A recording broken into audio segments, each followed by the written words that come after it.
Everybody kind of gets the gist of this because it doesn't matter which device you get tonight. It's like you have everything tomorrow morning. So kind of keep that in mind as well. So the first thing we're going to be using is thermal imaging. So you should be able to see me in there and the red, orange, and yellow guy. Sorry, Josh, but that means I'm the hottest thing in the video. So yes, that works when I have mostly ladies on my groups. Bridal parties, that kills, just so you guys know. But we're literally looking for what? What do you think, Chelsea? Light, dark. I would say just like differences in the temperature. And which like, way? Differences like in the color, maybe. Right, exactly right. What way? Goes hot or cold? Keep it simple. I don't know exactly like what colors you would see though. Would it cold be colder? spots. Cold spots. Okay. So because I'm red, orange, and yellow means I'm not the ghost, obviously. Okay. So we're looking for blue and black to start moving on their own or to start taking shape on their own. Does this camera capture something every single night? It does not, but when it does, it is a holy cow moment. It is like literally forming in front of your eyes. It is craziness. So the cool thing about this camera is that there's a blue dot bouncing around the screen, giving you the coldest spot in the frame at that particular moment. So it's going to help direct your eye when you guys get your video back. Because yes, we're recording our entire evening on this, and it does record audio, so we'll have another point of reference for EVPs. So with that said, Skeptical Steve over here, this one's going to go to you. Why? Because, yeah, you're the one that actually needs to actually see how things work on this guy. So you're going to hold this pretty much right-handed, and you're going to keep it horizontal, keeping the camera on your left. Now, as far as the starting and stopping, we will do a few starts and stops just because as great as the hardware is, the camera itself, the software sucks. So if we record for too long, we're going to lose a little bit of footage. So we don't want to do that. So it'll be Steve's fault. I'll pass out his phone number when he breaks it. And that way you guys can blame him. Okay, so, Steve. Yeah. That is so cool. Like how you just named yourself Steve. So it's pretty awesome. Love it. Alter ego. Sorry, he's going to have a good time. That's the whole point of this. That's the reason why I want you guys laughing at the beginning and I throw jokes out there. These ladies are very cold right now. Oh, man. You know what the joke was last night? It was my chest that was cold. My heart was cold. So I'm like, all right, guys, that was good. I'll take it. So, the next camera. GoPro. Kind of. So this one, you should not be able to see me in that little tiny black screen right there. Yes, I'm showing you a black screen for point of reference. This little guy right here, we're going to turn on some lights. So we're now working with infrared lighting. This is lights that you cannot see with your own eyes. So, Miss Haley, now you can see in the dark. Aha! See? That's why you guys showed up early. Now, normally, when I have my full groups of 9, I would break out the lasers with this guy as well. We'll kind of see if that's going to be necessary tonight. But this guy loves to capture orbs, and we will be able to see things that we would not normally be able to see with our own eyes. That is the hope. Again, it's a camera, so I can't make the ghost say, hi, I'm right here. Yeah. It's just going to be a matter of, are we capturing any orbs? And both of these videos are going to go to YouTube, so you can watch them however you want to, on your TV, your computer, your phones, however you want. So, I'm going to start the recording on here to make sure we're not going to get any errors, because the upgrade to this camera is in the shop. It's not a very good upgrade now, is it? So, the reason I did that is because this one likes to freeze up from time to time. If it's going to freeze, I wanted to do it here so we can rectify it pretty quickly. I'm a photographer, so. This is beautiful then. Yes, she's perfect. I'm not psychic, I promise. I did not know that. So, spirit boxes. We're going to be using several different types of spirit boxes. Spirit boxes, if you're unfamiliar with spirit boxes, they are basically a way for us to communicate with the dead. If you watch the TV shows, this is going to be the white noise, and then Zach Bagans throws up the BS he thinks he heard, trying to convince you of the same thing, like the growl or the answer of no. So you're going to see I give yes and no answers really, really fast. So with this guy, I actually have it slowed down on purpose. None of you are trained to listen to white noise for 2 hours at a time, plus all the history I'm going to give you. Chelsea's going to fall asleep. So she's going to be the only one to hear this in real time because she's going to have an earbud in. Man. But the cool thing is that it's recording the entire session. Whatever you hear in real time, I'll be writing down on my handy-dandy notebook in my pocket, along with some other readings that are going on with the devices, so that way you guys are going to have real-time notes as well. I will spot check this recording tomorrow morning and give you 15 to 25 more markers, whether they're relevant or not. If it is relevant, obviously I'll give you the link to be able to verify the information. So you'll see those all highlighted. Now, your earwax is gross, no offense, but you get to keep these earbuds. I don't want them back. Okay. So undo your twist tie there, and your volume button is the wheel.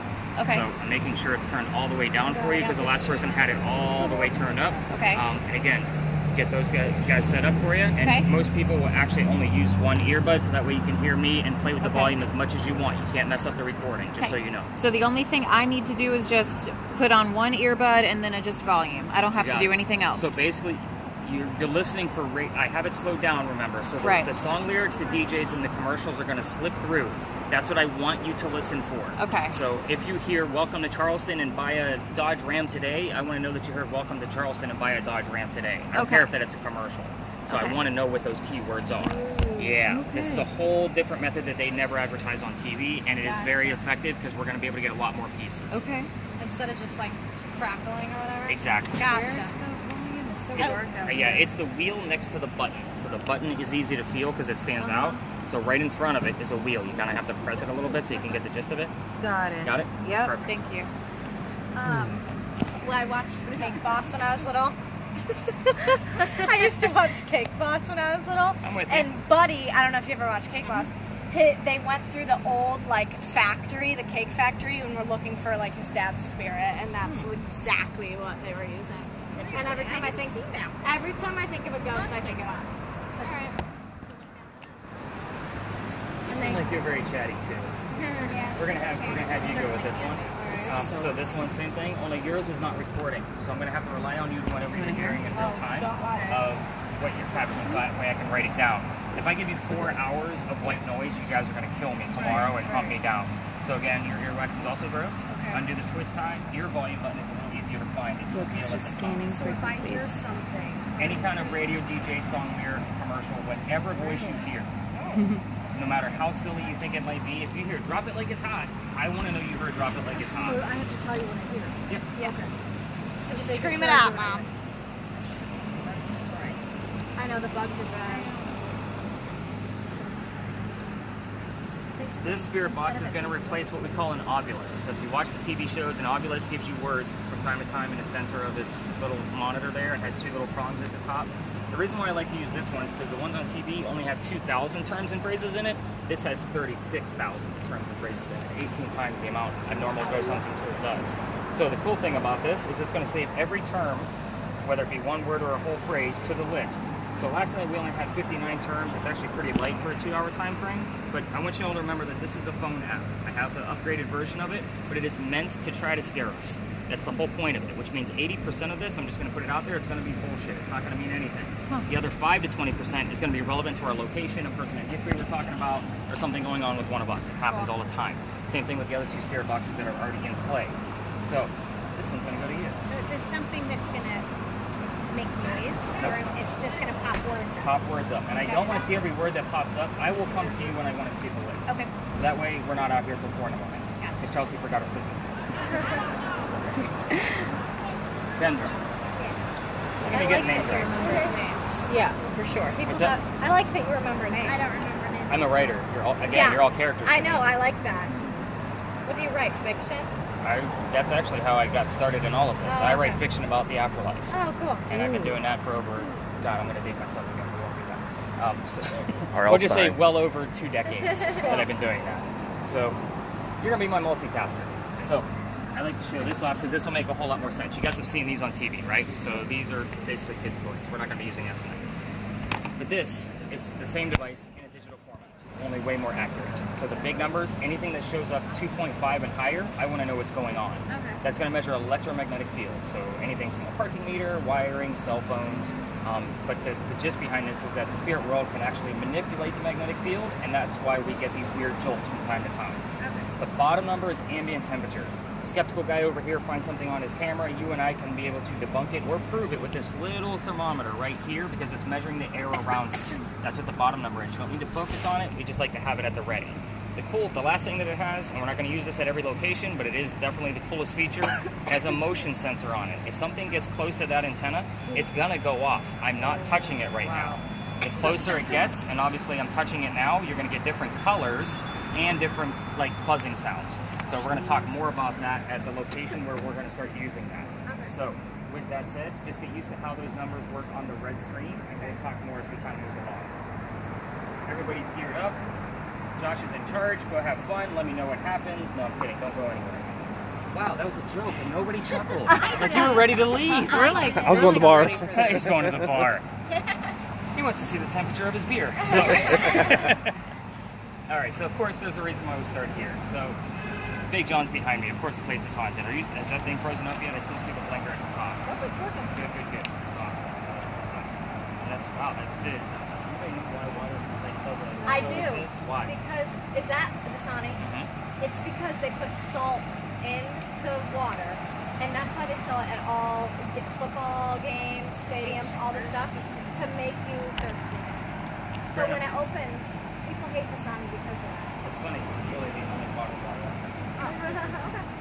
I mean, I'm not like, oh my God, don't down my Dasani. Because it makes people, well, people think it makes them hydrated. So that's why they want people to buy it. That's just what I've heard. Very good. Do I have to turn this on? You want to? Oh, but how do I do that? I also need noodles. We're good. I know we're good. We're good.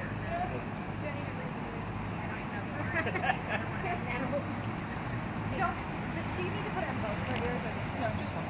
Okay, we'll see. Yeah, because they don't put more. If she has trouble, she can always share the other earbud with somebody else. We can listen together.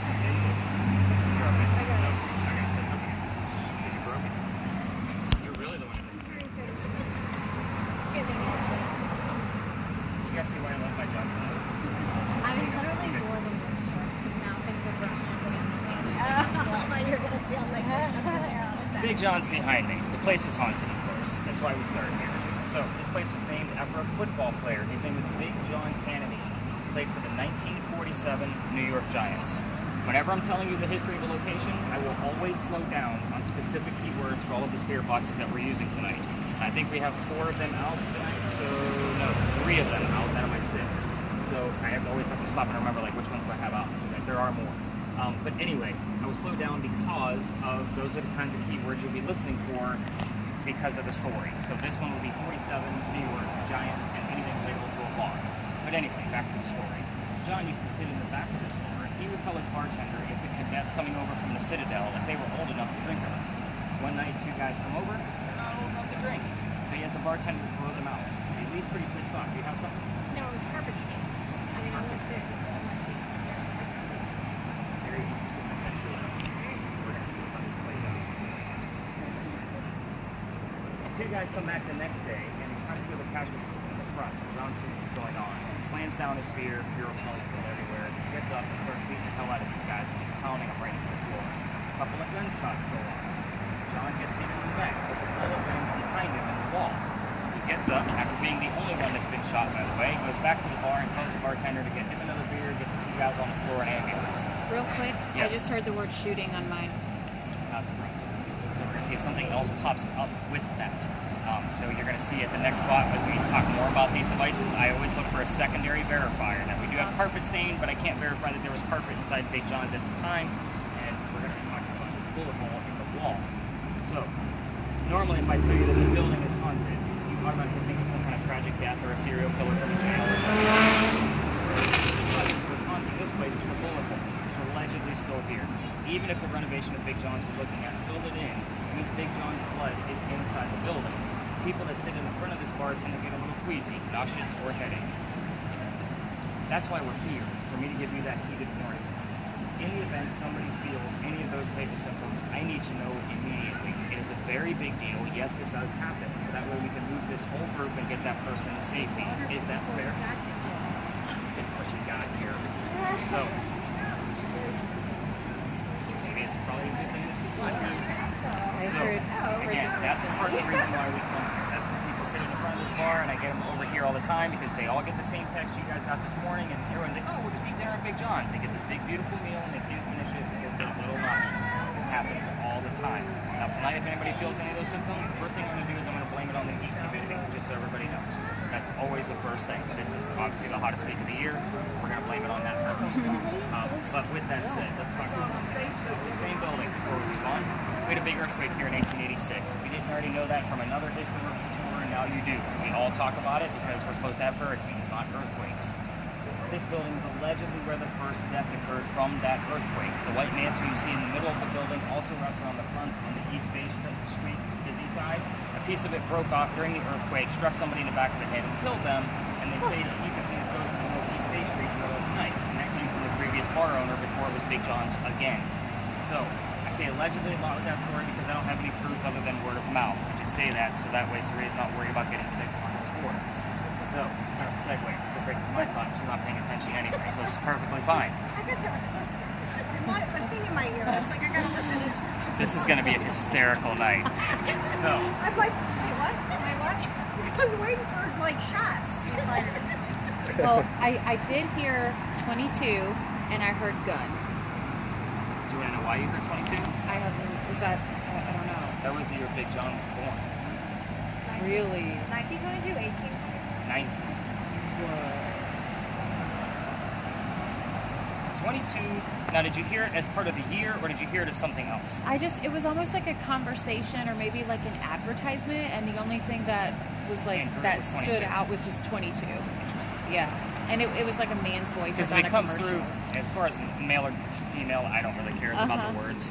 Yeah. But usually anything dealing with the current year, I omit those. They're too easy. Yeah. So, especially with 20 in it, because that was Big John's jersey number. Whoa. So I usually omit those right away. Okay. All right, we ready to go, Bruce? Let's go talk about these devices some more. Let's head up this way. Great. Question: am I supposed to be looking for things on here? Me too.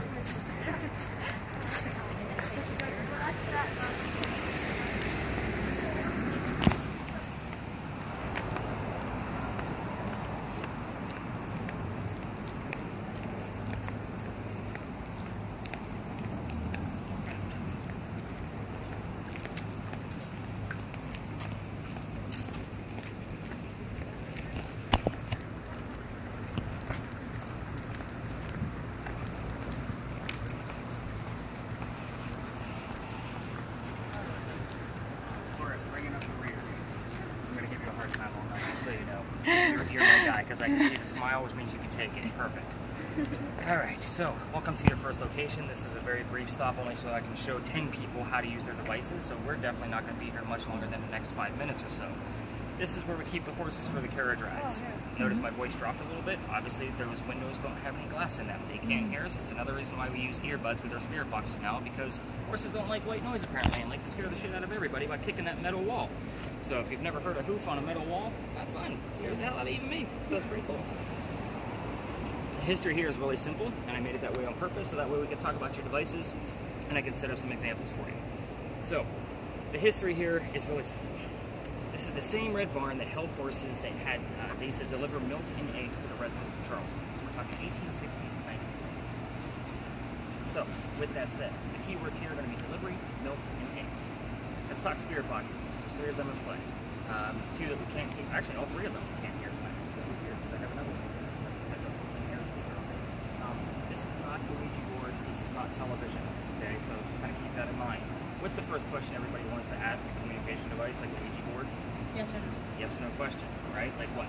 Like, are you here? Are you here? Exactly. That's exactly what I'm looking for. So, if Chelsea hears the answer of no, that means somebody's here. So, we're not going to get any paranormal proof whatsoever out of yes or no questions. So, even if you're a skeptic, sorry Josh, you're here to have fun. That's the whole point. We want some kind of paranormal proof in some way, shape, or form. We're going after details. In a space like this, I would normally tell people that have never used a spirit box before, keep it simple.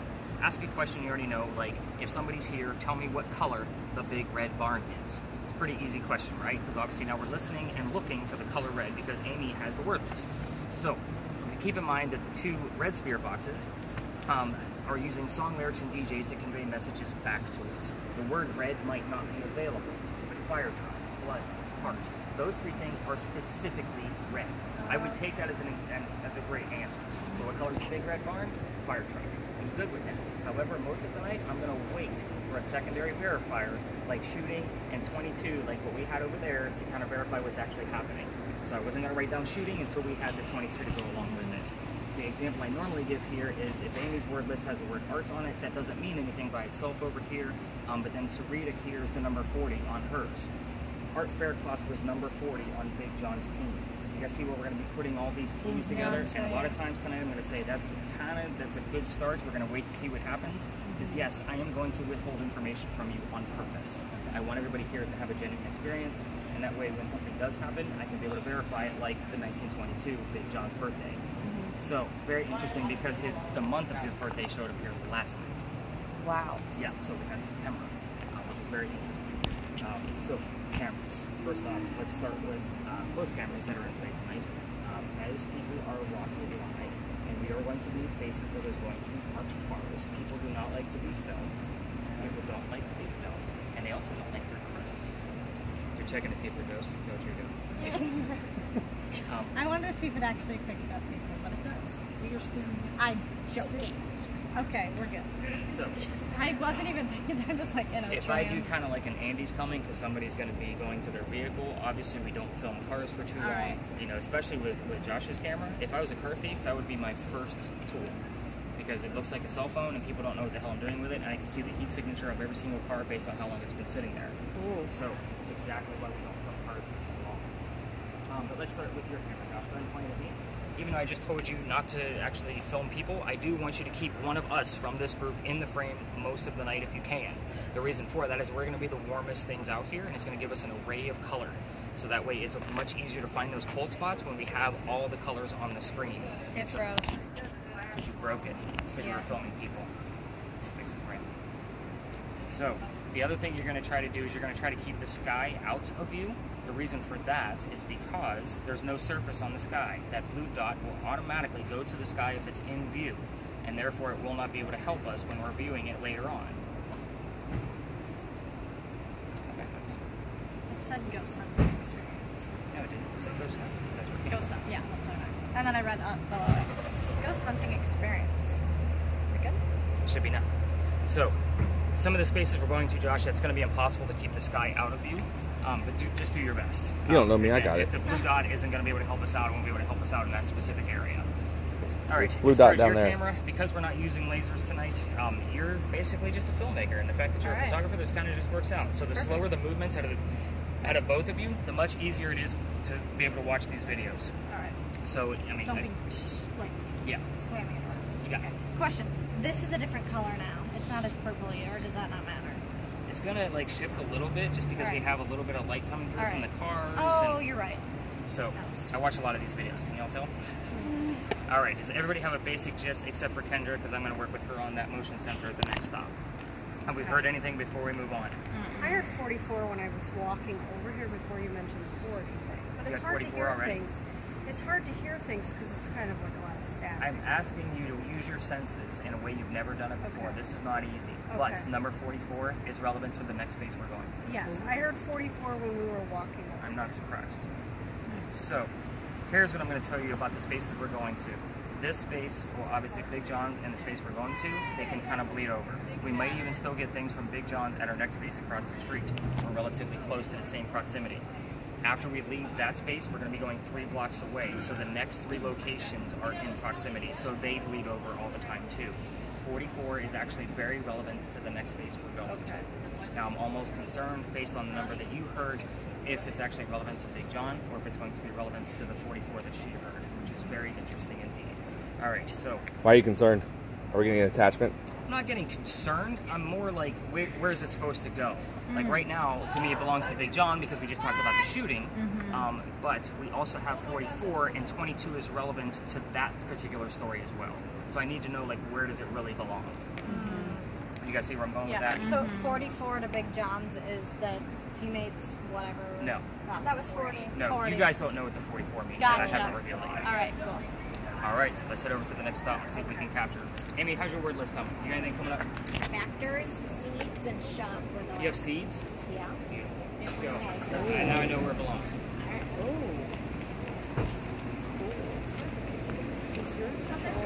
Mine's all over the place. I didn't hear anything that was like relevant back there. So like the past like 5 minutes has just been like commercials with like nothing.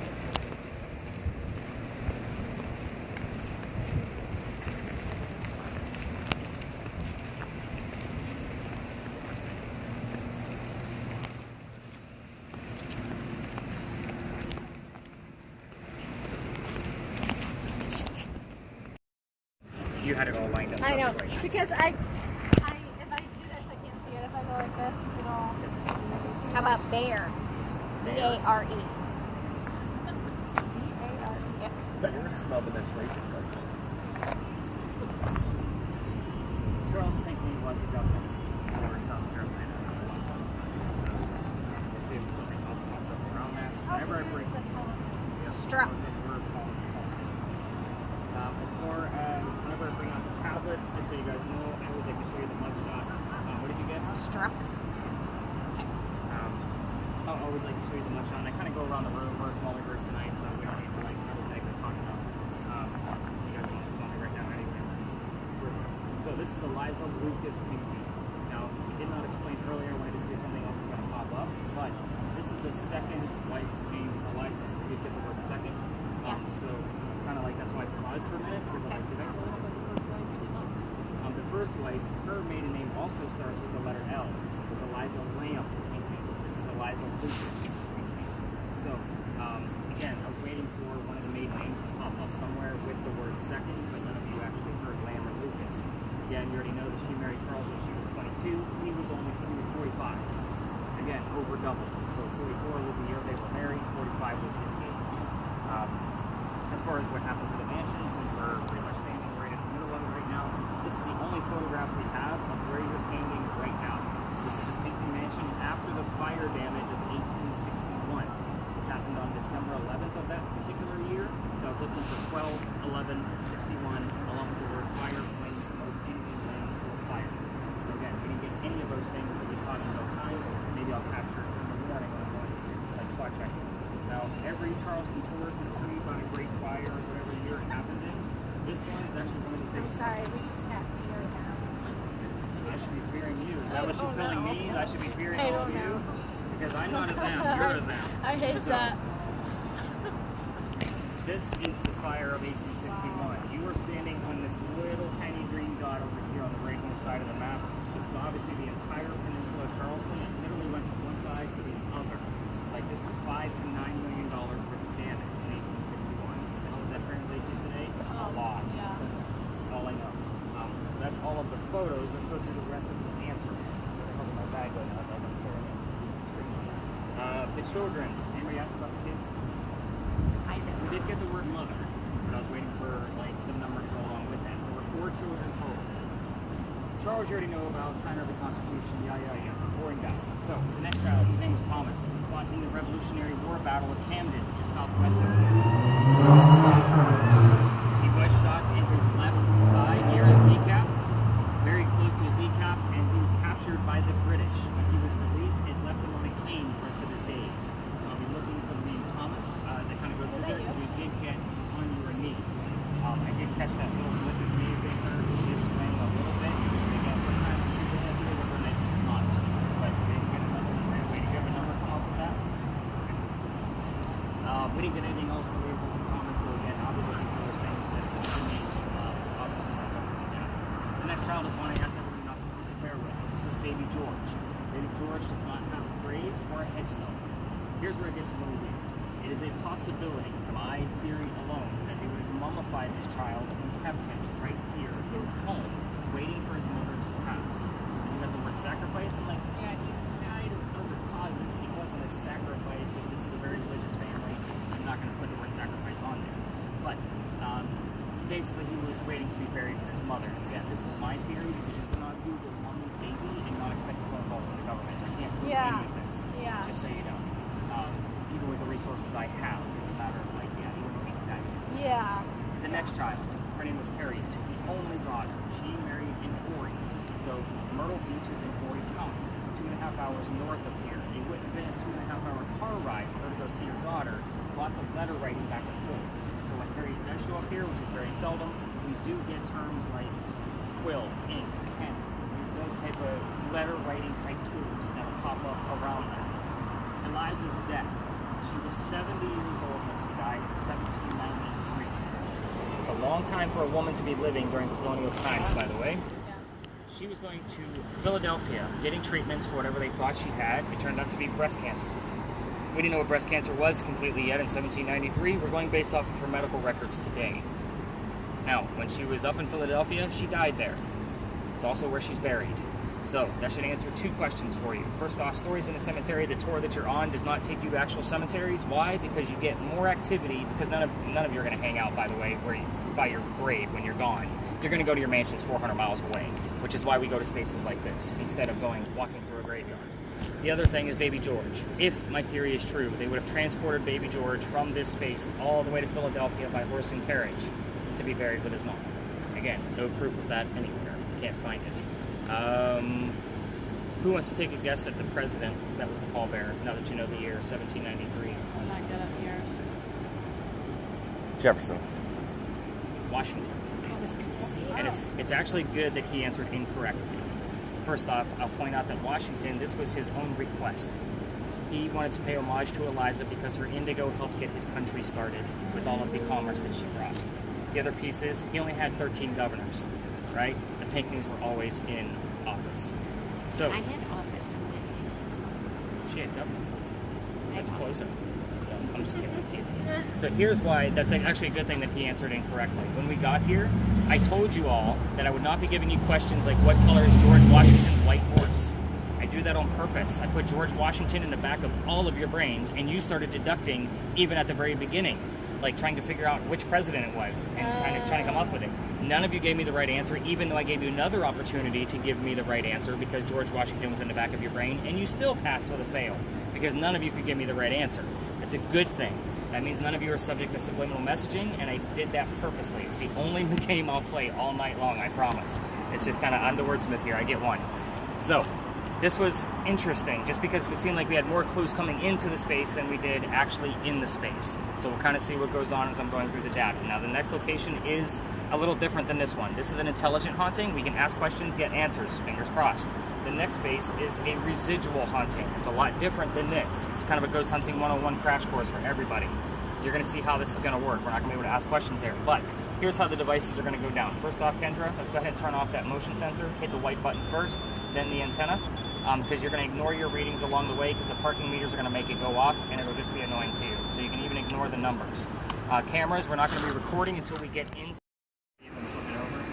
So what? Stop the video. You have it on the right side, it should be on the left. So we're going to stop it because now it's upside down. Thank you. Alright, any names? What do we got going on with these spirit boxes? Nothing? Sarah, you got anything going on up here? You didn't hear anything? You're still new to this? Chelsea? I heard $50 and I heard Gene. I like Gene. We need to get you a job, Chelsea. I would love one. I'm a teacher right now. Technically, so am I. So, it's just weird that there's a little tour down here, because I'm sure you guys picked up on the fact that I like to go where the other tours don't. So, we're going to start getting more popular areas after this, just so you know. Not a whole lot of tours will stop down here. We don't actually spend a lot of time here, because this is a hotel, and somebody's in that room. So, we are definitely not going to be spending a lot of time here. We don't want to interrupt their stay. But when we cross that last crosswalk coming down, you got to go discuss the minutes, that's where the original Charlestown Wall used to be. It used to run up Cumberland Street and down East Bay Street across from where we were. You're standing on one of the very first streets we ever had in Charleston. So Charleston was called Charlestown. The reason why I was asking you guys for names is because I have the full list of residents of every single person that's ever lived here. Be interested, don't be so impressed because it's not a lengthy list for one, and there was only like 5 people at a time that lived down here. The weird thing is that I get the same 2 names constantly. I did not tell you what those 2 names were, and I wasn't actually expecting them until next week, so let me explain. The names I commonly hear are Benjamin and John. Ben and John both lived here in 1801. That's 2 out of 5 people that lived here. I get those 2 names every 6 to 7 weeks. I have nothing significant about 1801, about Ben or John. There's not a whole lot of detail in this, other than John will give us his last name from time to time, and it's Johnson. So we'll hear Ben, John, Johnson all the time, every 6 to 7 weeks. In the middle of that loop right now, we're in weeks 4 or 5. That's why I'm not expecting it until next week. So we'll start to see those things. But there was a Gene on there, I believe, on that name list. And we did get another name from that list, either last night or the night before, that was very specific too. A weird name, like what you just told me. I can't remember off the top of my head, but it is there. Now, here's the interesting thing. You're standing on Belgian blocks. Belgian blocks are made of granite, or so we think. So the whole point of what the stone tape theory actually deals with is that the blocks from the earth that have been here since 1739 are hanging on to the consciousness of memories and replaying it back on our electronic devices. That's what the stone tape theory basically states. Now, granite is not supposed to hold any electrical charge whatsoever. Kendra, I want you to pick a brick and literally, you don't need to do anything to your device besides place it on a brick. I don't care which one you choose. We shouldn't get anything above a 1.1 on those readings because that's the natural EMF from the earth. So in the event we get anything at all above 1.1, what do you have now? Looks like a 2.2. I will tell you, a few weeks ago when I started doing this experiment, we actually got an 11, and then a week later we had a 15. Now 15, just so you guys know, behind your television set with all those wires is about a 40. Just so you know, your microwave is normally about 150. So the fact that we're over here and these bricks should not be giving us anything, and there's no electrical wiring underneath here, we shouldn't be getting anything above 1.1 because that's natural. So the fact that we have a 2 point, what are you at now? 2.7? 2.1 still? Yeah, probably not going to get much more than that. Because sometimes it'll just grow, and I've watched it grow from like a 3 to a 7, so forth and so on. Is it growing? Nice. Alright, we'll leave it there for another minute. But that's basically the stone tape theory in a nutshell. I've been testing it because this is the next podcast episode that I've been working on, is based on this alley right here. Before people lived here, the Freemasons had a Masonic lodge here, hence the name Lodge Alley.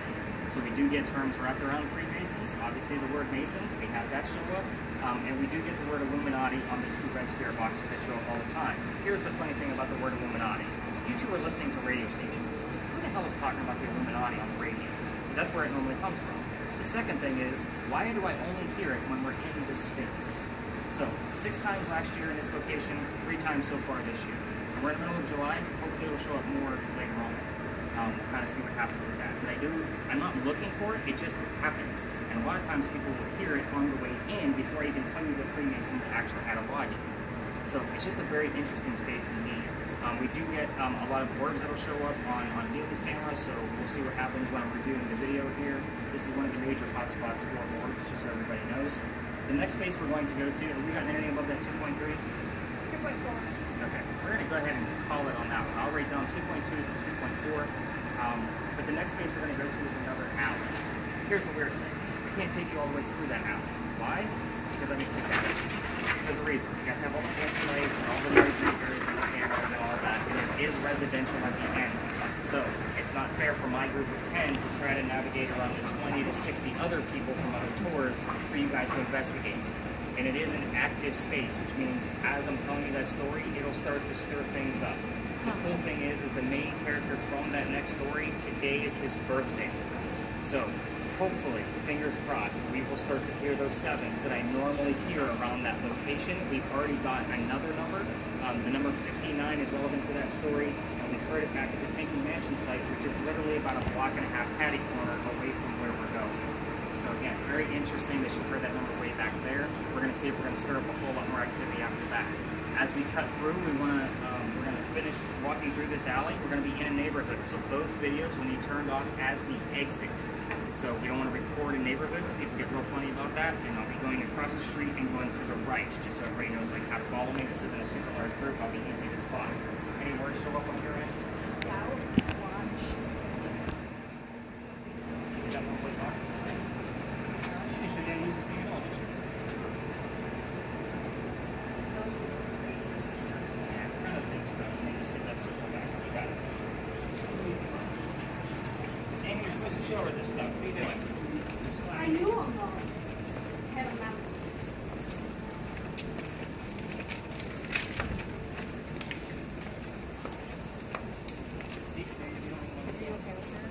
Yeah,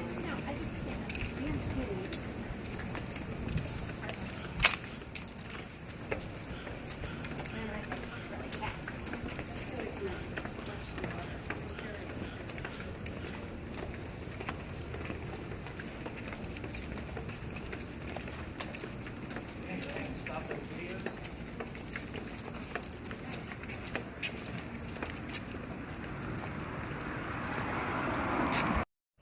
Not paid to get filmed, you all did. So, again, kind of be very discreet with that, Josh, just so you know. Yep. So 5, 5, 1. Got it. I might have something. I don't know.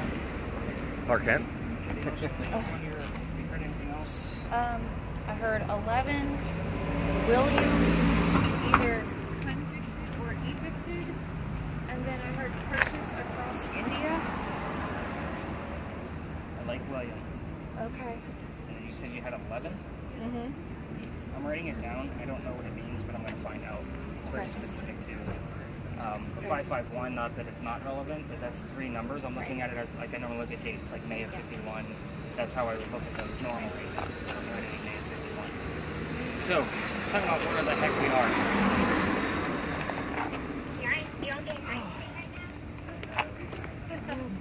I thought you heard a voice, didn't you? I saw that. She was like, so, this is Philadelphia Alley. This is easy for me to remember because, again, another yawn, more history, I know. But Eliza's buried in Philadelphia. That's why I can remember the name of this place, Philadelphia Alley. So it used to be called Dueller's Alley. This is where some of the duels used to occur for the city of Charleston.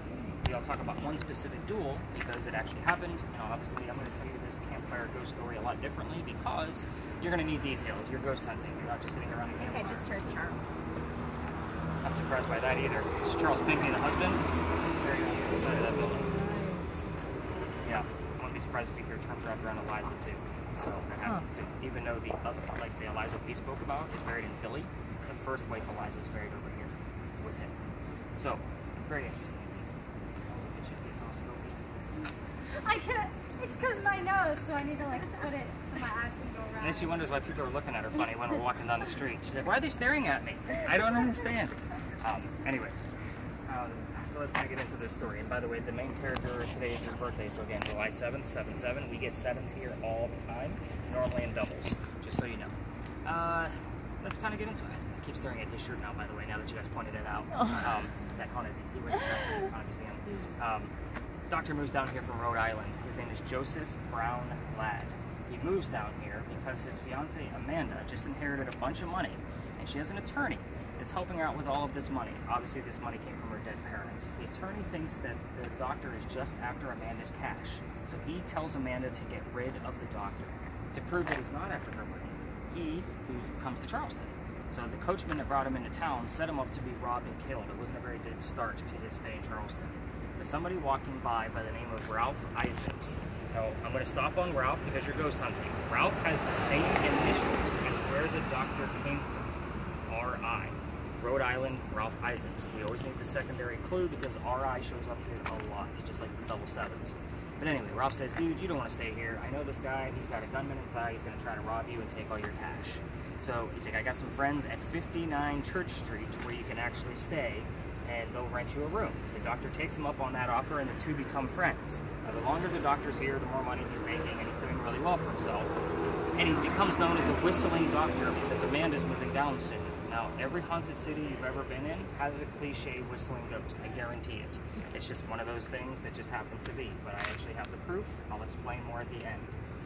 Him and Ralph go see plays together, but they can't sit next to each other because the doctor makes more money. He gets better seats. So one night after they go see William III, Shakespearean play. Who heard William? You heard William. They go see William III, and they're arguing over the new actress that's in town. The doctor thought she was fantastic. Ralph, not so much. It gets a little heated when Ralph starts insulting the doctor's fiancée back home in Rhode Island. They go their separate ways. Ralph, being from here, has friends at the newspaper, and puts an ad in the paper telling the whole city of Charleston what he thinks of the doctor after their little argument. Wasn't very cool, it's kind of a jerk move, but the doctor saw the ad and rebutted with, let's go to Dueller's Alley. We're going to settle this. So they come down, they take their 10 paces apart, the doctor points his gun in the air, and he shoots. He did not want to kill his friend. He just wanted to have the courage and bravery to show up to the fight, which is often what happened at a duel. But Ralph has his one shot. Sorry, you're the only guy on the tour. He puts it in the kneecap on, there's another, like we had knees earlier, and I thought it might be relatable to Thomas, but we have this story too, which we also had the 59. Very interesting. Things are crossing over a little bit.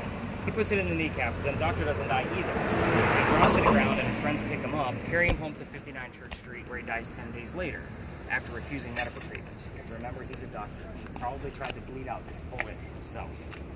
So the campfire part of this story is that as you walk through the alley, you can actually hear the whistles from the doctor.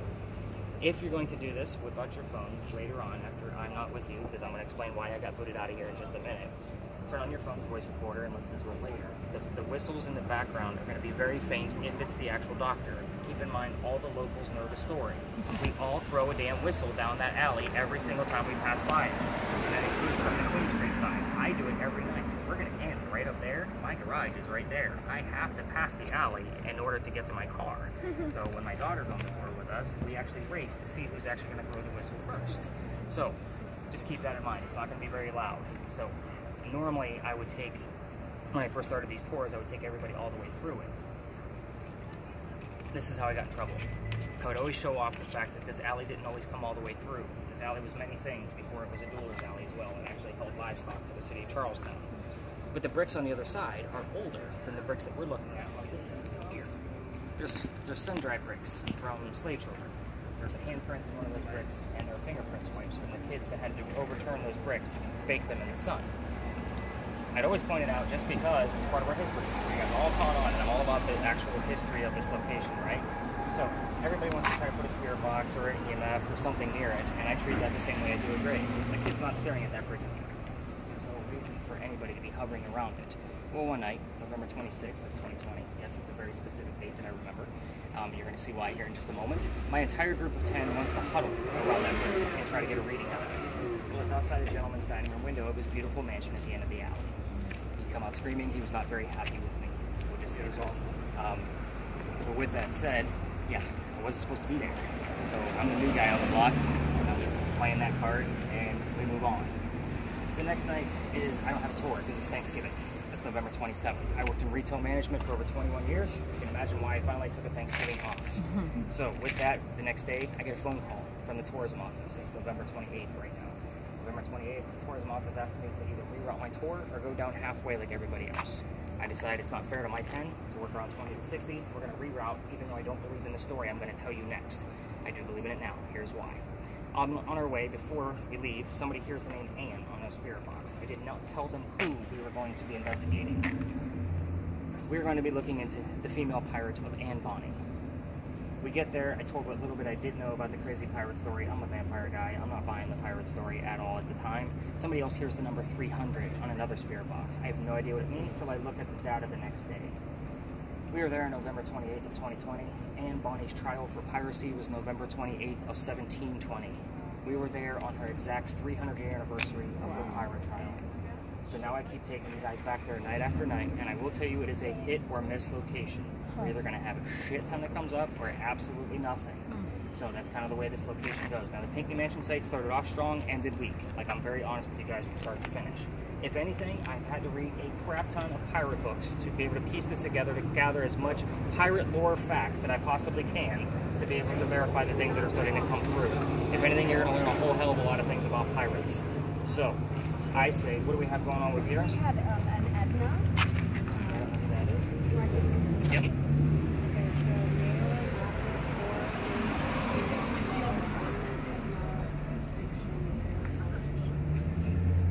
A whole bunch of nothing. Has anybody else heard anything?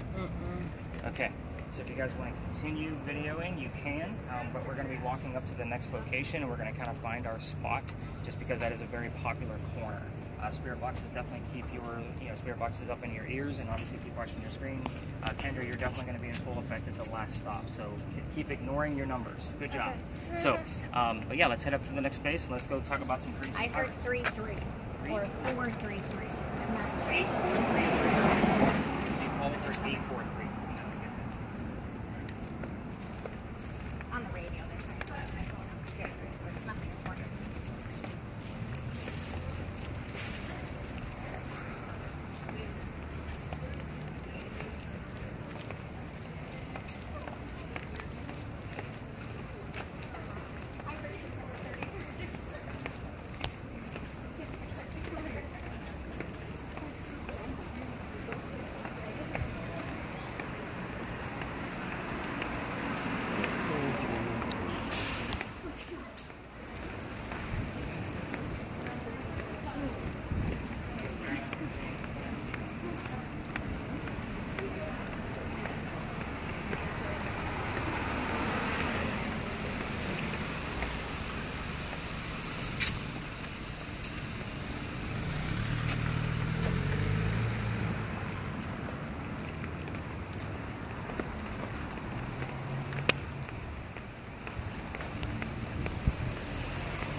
same basis, right? September.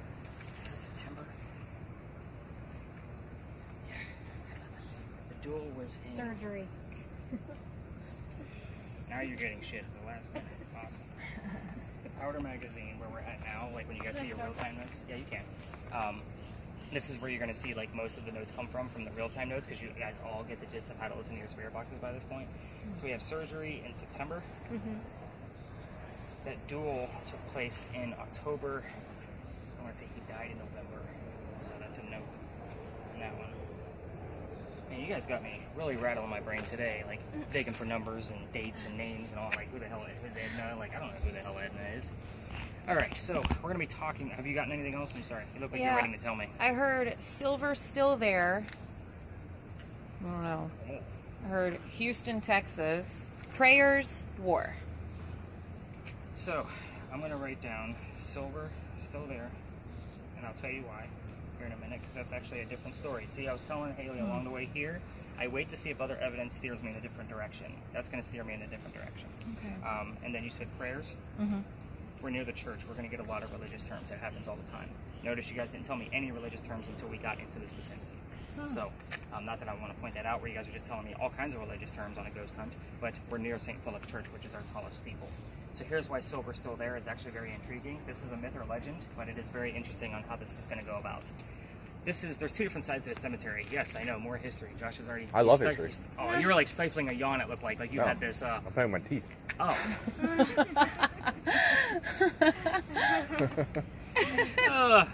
I love when I have groups like this, by the way. So there's two different sides to the cemetery. If you're from Charleston, you can get buried on the other side of the street, next to the church. This side is for everybody else. For you history buffs, John Calhoun is on the other side of this wall. But on the other side of the cemetery, going south this way, is what we have the Pirate House. So the Pirate House has a big anchor on it. You can't miss it when you're walking around. And somebody does live there, so don't go in his backyard looking for ghosts. He does get pissed, and don't ask me how I know how to not piss him off either. I'm just like the guy in Philly Alley. But anyway, the cool thing about the Pirate House is that's where Blackbeard's men came off their ships. They have a place to stay, meet with a few young ladies, and they dug a tunnel underneath the Pirate House going 1 block further south towards Dock Street Theater. At the time, Dock Street Theater was called Planters Hotel. It was a whorehouse, a playhouse, and a hotel. Obviously, the whorehouse was the attraction for the pirates, but the playhouse. Pirates were our first stagehands. The rumor around that tunnel is that Blackbeard actually buried some of his treasure there.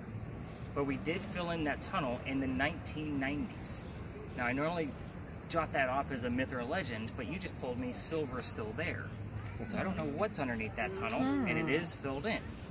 The other rumor about that tunnel is they said it actually went all the way down to the edge of the peninsula. I'm going to call that far-fetched because a crew of 40 to 60 men is going to have a hard time digging from the edge of the peninsula all the way to this pub whorehouse, right? I do buy the fact that they went 1 block away, so they weren't on the streets.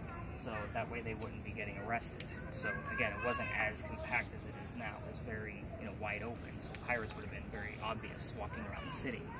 But that's why I was very interested about Silver still there. I don't always tell that story, so thank you. Good luck on you guys. You guys got an extra one out of me. The Powder Magazine. That's what the little building over there with the crosses on it. That's what we're going to be talking about first. There's a history lesson first, of course, architecture. Those are not crosses, by the way. Those are earthquake bolts. We talked about the earthquake of 1886, and the basic gist of an earthquake bolt is that it is a turnbuckle. If we have another earthquake, you can turn those turnbuckles, and it's supposed to straighten the building back up to save it from the damage of the earthquake. It's a great idea. It just doesn't work. Broke my shit. You're as bad as he is over there.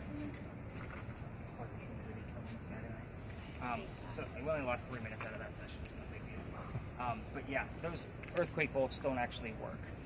And you guys have been staring at them as you've been walking around the city. Even the apartment building behind it has them in it. Yeah, I see those. Yeah, they don't work either.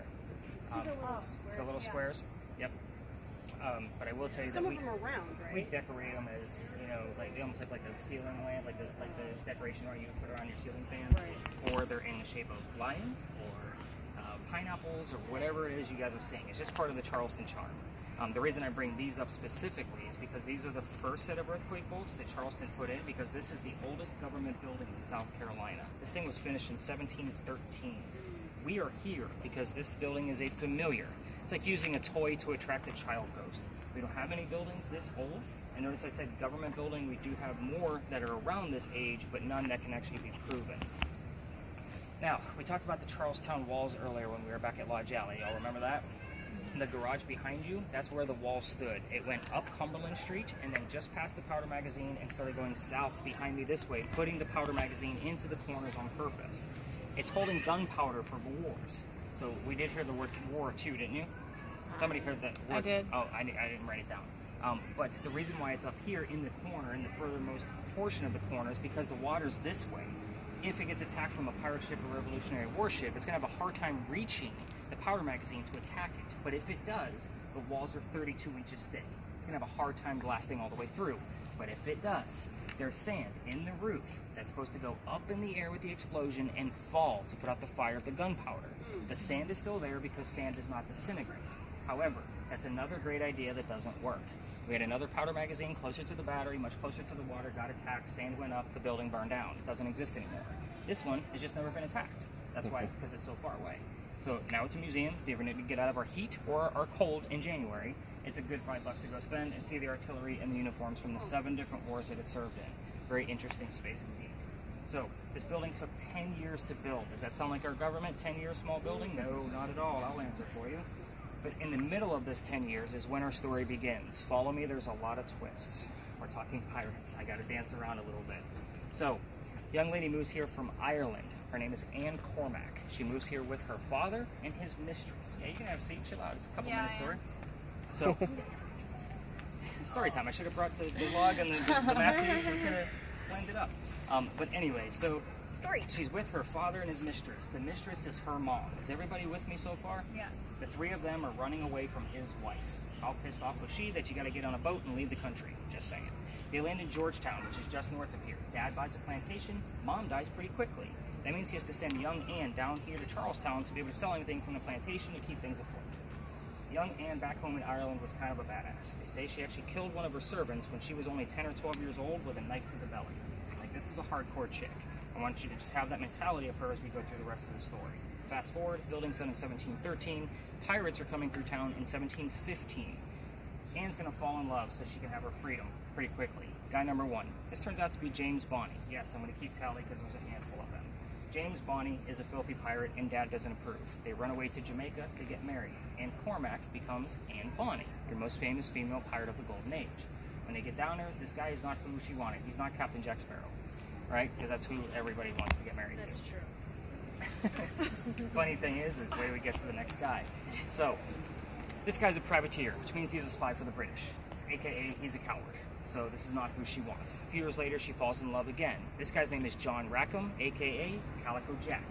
This is the real person that they based Captain Jack Sparrow's character off of, just so everybody knows. And I'll explain more about him as we go through the story. Now, Calico Jack has his own ship and wants to be part of it. You can't put a girl on the crew. Why? Girls are bad luck. Sorry, ladies, but that's how it went in pirate days. So he makes a deal with her. If you dress like a guy, you can be part of the crew, but you're going to be a female in my quarters. She's okay with this because Dad used to cross-dress her as a boy back home in Ireland to, hide her away from his wife. So she's like, whatever, let's do this. We're all mostly adults here, right? So we can actually say, being a female in his quarters, we can put 2 and 2 together. She's eventually going to get pregnant. You cannot have a pregnant pirate dude on the crew. Somebody's going to figure out that she's a girl and make the whole crew angry. So Jack decides he's going to drop her off in Cuba while she's pregnant. She can have the baby with some friends of his and then come back later and they'll figure it out. She goes and has the baby but returns with no baby. We have no idea what happened to this child. I cannot find a stitch of what happened to that child at all. She's also dressed like a female. This is the important part because this makes Jack pretty angry. That means his crew's going to find out that they had a female on the crew the entire time. He's pretty mad, but he also captured another pirate crew there down below deck. Anne's going to go flirting with that crew because that's what Anne does to make him even more mad. Turns out we're on guy number 3, in case you guys lost track. Guy number 3 turns out to be a female dressed like a guy to be part of the pirate crew that Calico Jack just captured. So now we have 2 females dressed like males on the same crew. Her name is Mary Reed. She went by Mark Reed, so that way she can become a pirate. Her and Mary become friends, possibly lovers. We're never going to know for certain because, again, pirate lore. And the British find out where they are. They send their entire fleet of ships to come take down one pirate ship. Anne and Mary are the only 2 pirates not drunk enough to come up and fight with their 1-bullet flintlocks, probably because they don't know how to use the cannon yet. Now, obviously they're going to get taken because 2 ladies taken on a fleet of ships is not going to work out. As they're being arrested, she looks at her captain, her beau, Calico Jack, and she says, "You should have fought like a man instead of being hanged like a dog." Now, the word dog is very prominent on our spirit boxes, just so you guys know. The judge wants to see the two men that fought back by themselves after he's tried and hung Calico Jack and the drunken pirates who wouldn't fight. They're already dead and gone. Two ladies go in front. They reveal their gender, hoping to save themselves. He doesn't care that they're female. He's still going to hang pirates. "We played our bellies," was the last thing they said, because you can't hang a pregnant woman in 1720. It's illegal. He sends them both back to jail, delays the hanging. Dad is still here in the Charlestown area with all of his Irish money, because yes, he was an attorney back home, so he's loaded. And he bails out Anne, brings her back home. She remarries her husband number 2, but guy number 4, because we're going to still count Mary Reed because we don't know for sure, and has 4 kids and dies at the age of 84. Yes, very abrupt ending. So, Mary Reed, what happens to her? She dies a year later in 1721 in that Jamaican jail from whatever pirates died from in a Jamaican jail. I left out 2 questions only for this location because you guys all know what you're doing with your spirit boxes and cameras by now. The only 2 things that I can fully prove with this location and the story is the name of Anne Bonny's parents. That's the father and the mistress, by the way. And the name of Calico Jack's ship. I can't tell if this is an orb or a bug. Is it on the camera still? No.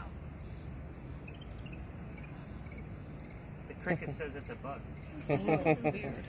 I'll definitely have to look at it because you are definitely recording. Which Okay, is that good. one was a bug. There was one by me. That one was a bug. Definitely, you are recording, so that's good. So I'll definitely have a chance to check that out. I am going to steal you for 1 more minute before we spread out in this location to explore it. I'm going to tell you why I give you that heated warning at the beginning. Back in September, now we also had the name September show up over here, which is interesting. Yep.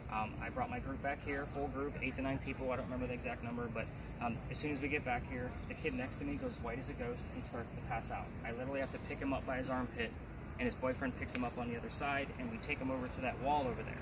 Get him feeling better, we get him a bottle of water. I then tell the story that I just told you. It's important to know that they don't know what you guys now know.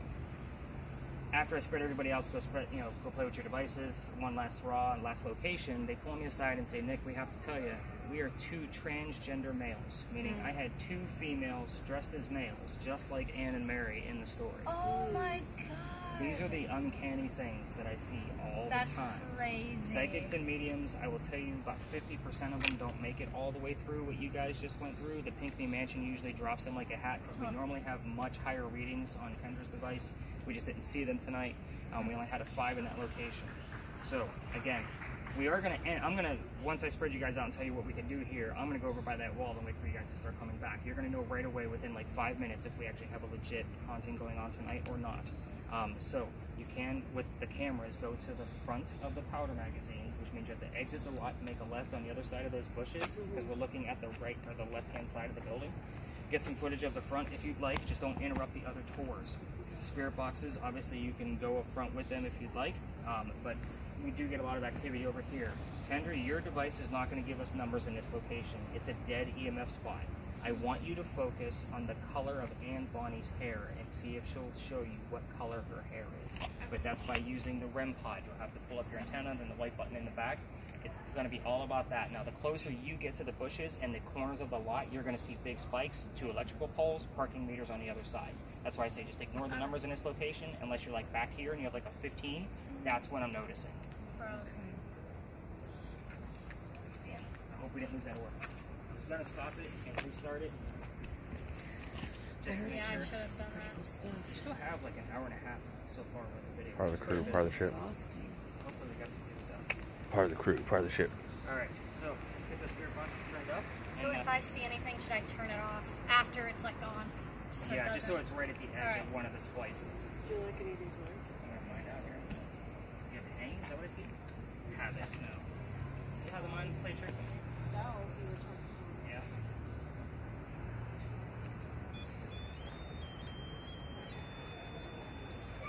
So yeah, nothing yet. about. Anna.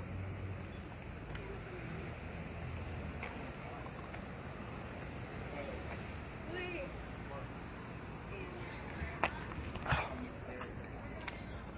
Alright. So again, let's just stay the hell out I of think there. I heard cat.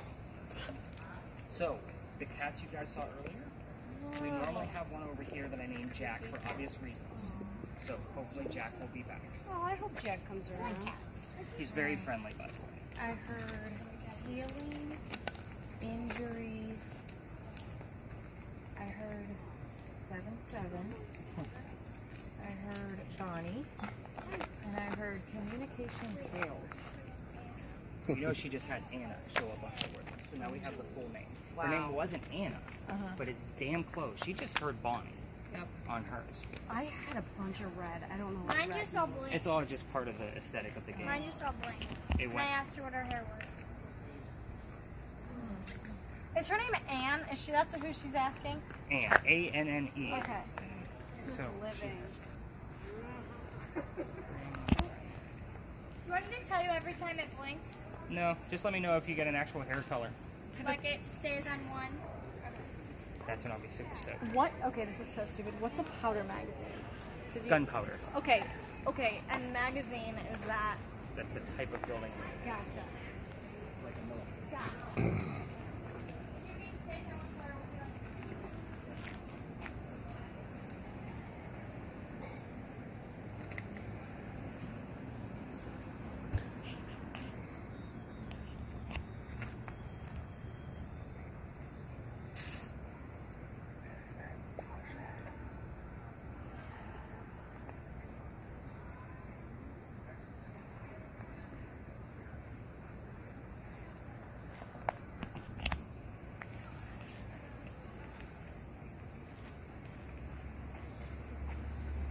Part of the crew, part of the ship.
What's that? What is that?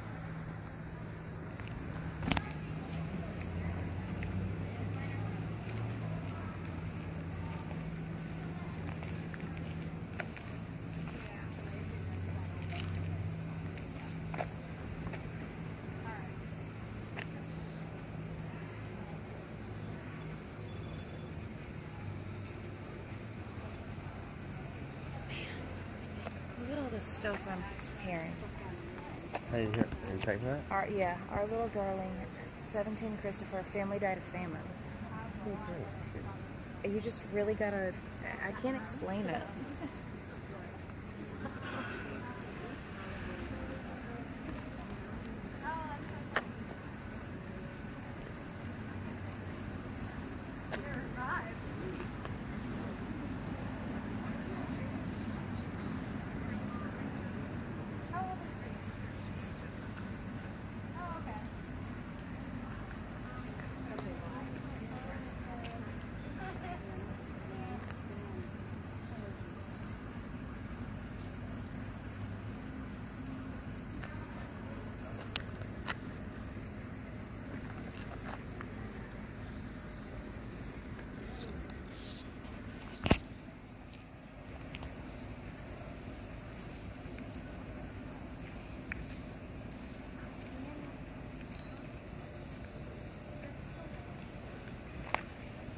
I need a Coca-Cola.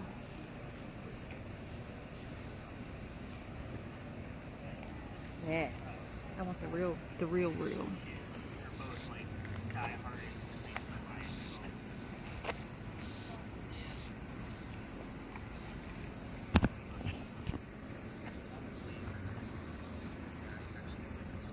by bugs.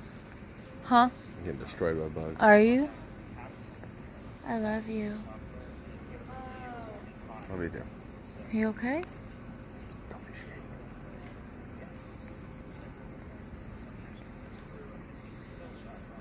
I'm really into this. Did you hear how he was like, do you want a job? When you know you know.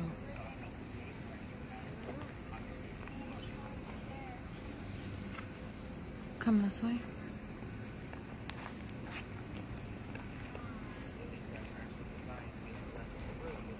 All I hear is radio stations changing. Yeah, you're not like... I can't explain it.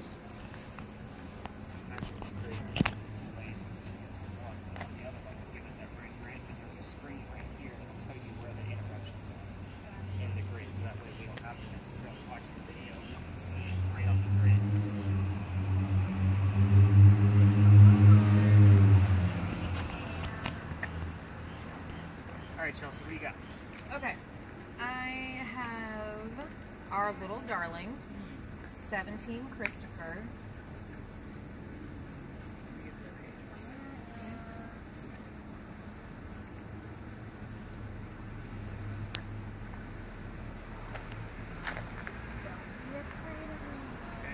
Family died of famine.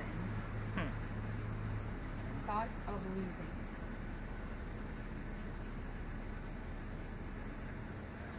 Anything else? That's it for now. We have a number. Very specific. So, I mean, the building was finished in 1713. So I'll see if there's a 13 that matches up in there somewhere too. I heard of 13.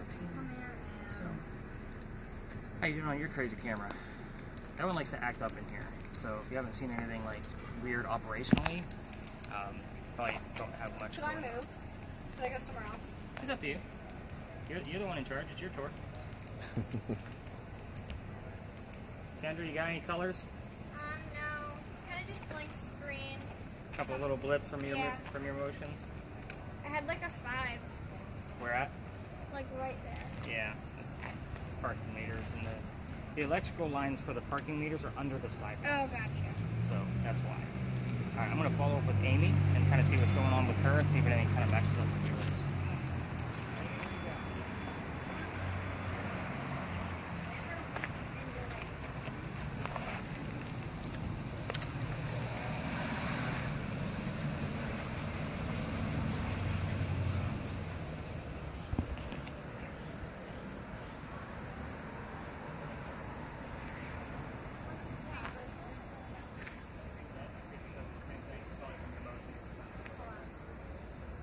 What do I do if it, Is there somebody up there? it froze?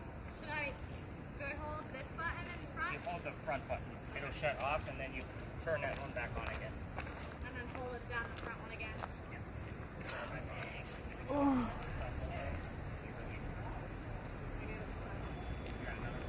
This is so cool. I'm gonna play with mine for a little bit.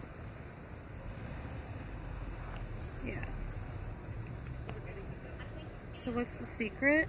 I don't found nothing. Huh? Just aiming at people. He said try to keep somebody's body in it.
Yeah, you're good. To find Anne.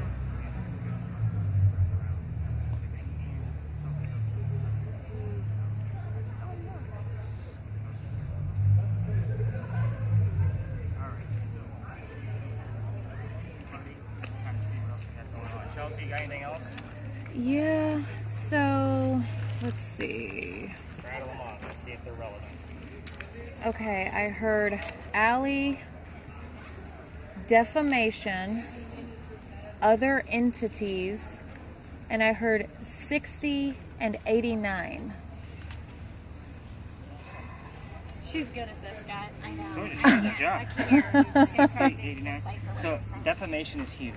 Ooh. So, I mean, I want you all to stop and think about what defamation actually means. It's defaming somebody. Yeah. Like Ralph Johnny Isaacs. Depp. Exactly. Ralph Isaacs' ad in the paper was defaming the doctor.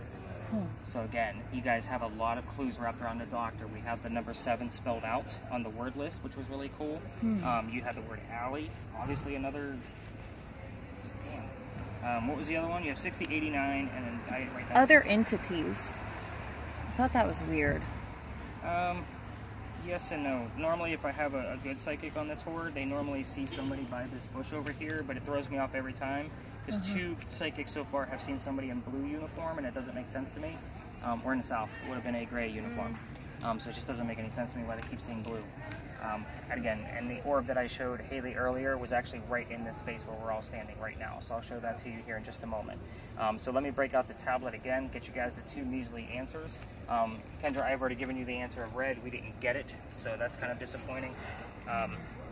Again, I don't normally see the color red on there, but we did get red specifically out of another type of spirit box that we don't have in play tonight, the night after we had that color variation show up, which was very cool. And Bonnie, one of the few pictures you can find of her with a shirt on. Why? Because she used to bare a breast to show men that they were just killed by a woman. So again, a lot of the pictures of her are going to be like her Fantastic. basically opening up her shirt. The names of her parents were William Cormack, Mary Brennan. First off, we did have another William earlier, but I tied it to the Philadelphia Alley story because we had so much going on there. And none of you were expecting another Mary. We had Mary Reed, the friend, and then now we have Mary Brennan, the mother, who was the mistress of the father. As far as Calico Jack, I like to show you what he looked like too, because again, this is the real person they based the Captain Jack Sparrow character off of. So he was named Calico Jack because of the jackets that he wore. Ooh. They came from the British captains that he killed. So Calico Jack means fancy Jack. So that's why he looks the way that he does, that he would actually be British. For those of you adults in the room, I think I'm trying to like guess ages here. The 2 of you are throwing me. I'm about to be 20. About to be 20? I'm about to be 18. Okay, so fair enough. My 15-year-old is this tall. My 21-year-old is this tall. Like I have a really hard time with young people. Sorry. She's 16 and I'm 17. I was gonna guess 12 on yours. It's the beard that threw me off. But the name of Calico Jack's ship was the Kingston. I don't expect the word Kingston to actually pop through, but the word King would actually suffice here. And what I was about to mention was I just finished watching a series called Black Sails. And the interesting thing is the story of Anne Bonny and Calico Jack of how they got started is actually mixed in with there with the Charles Vane and all of the major pirate leads. But it was a very adult-oriented show, if you guys are getting my gist.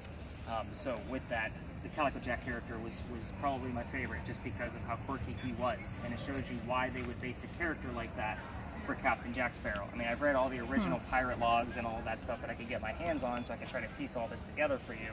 But that was a very interesting retelling of the story. I even play freaking video games now about pirates. I told you, I'm a vampire guy. The pirates are killing me. But with that said, I think you guys obviously had some fun. I think you guys all did a really great job with the spirit boxes. I can't wait to actually give you the whole piece so you can see it as a whole. Like, that's the big part of this. Now, only 40% of evidence is caught in the field. 60% is caught through the media review. So again, when I send you that text, I'm usually done by noon. Just so you guys know, if I have to deep dive into something like a few numbers that you guys picked up on, it might take me till 1, so don't freak out. You're probably going to be doing Charleston stuff anyway. But again, I'm normally done by noon, but we still are at the beginning of the month. I separate the website by month. Newest tour always goes at the top. So today's July 7th. As we kind of go through it, Why is it beeping? Because you hit a button. Oh, that was like, I'm excited. Because the temperature drops or raised about a degree or two. So, and you set up like the little alert for that. I don't normally use it because it is an annoying beep. It distracts you from the actual ones that matter.